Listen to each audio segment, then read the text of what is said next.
So ito na nga, for today's ganap at magiging kaganapan ngayong araw, Lunes, January 22. Sabi nila, there's no rewind daw sa buhay ng tao.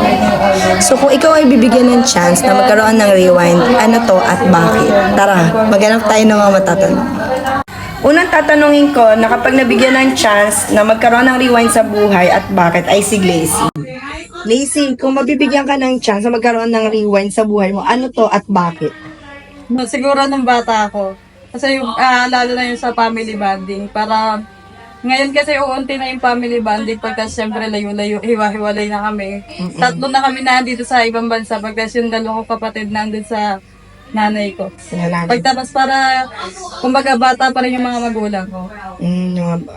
O diba? Kung mabibigyan talaga tayo ng rewind, meron talaga tayong masisay.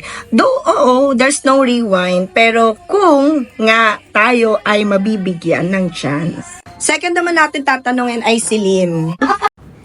Lynn, may tanong ako sa'yo. Sabi nila, there's no rewind daw sa buhay ng tao. Kung pagbibigyan ka na mabigyan ng isang rewind sa buhay mo, ano to at bakit? Sa akin siguro yung babalik ako dun sa time na dalaga pa ako nung hindi pa ako umaalis sa amin.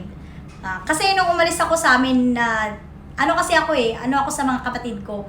So nung umalis ako dun sa amin, hindi ko nabantayan yung pinakabunso namin. And then yun yung time na ano din siya, nahulog siya tapos walang may alam, hindi alam ng parents ko, hindi din sinabi sa akin. Kaya dun siya nag-start na nagkasakit at ayun, nawala. Dahil lang doon sa pangyayaring yun. So, kaya gusto kong...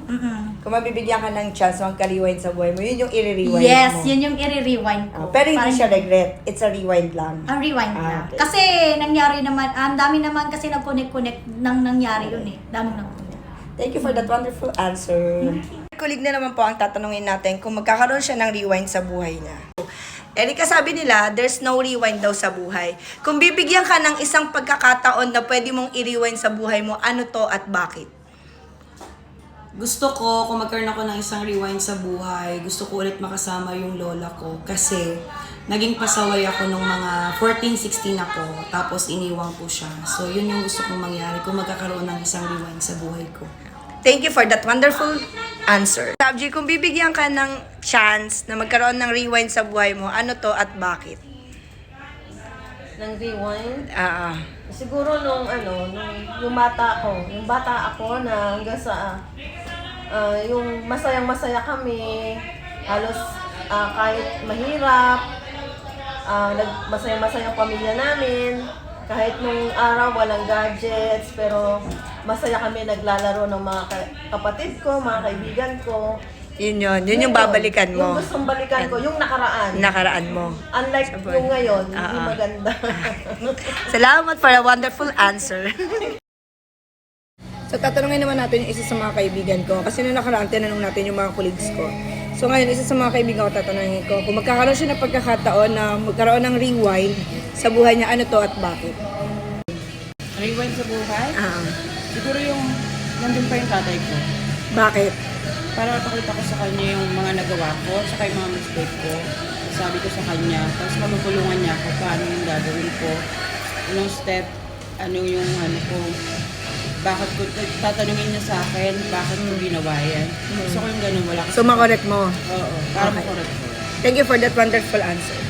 So, tatanungin din natin ngayon si Baby. Kung magkakaroon siya ng rewind, ano to at bakit? Kung magkakaroon ka ng rewind sa buhay mo, kasi di ba lagi mo sa akin sinasabi, wala kang regrets. Pero kung magkakaroon ka ng rewind at bibigyan ka ng chance magkaroon ng rewind, ano to at bakit? Siguro yung hindi muna ako umalis ng bansa. Yung pabarin ako. Bakit? Wala lang, para nung na-aksidente yung tatay ko,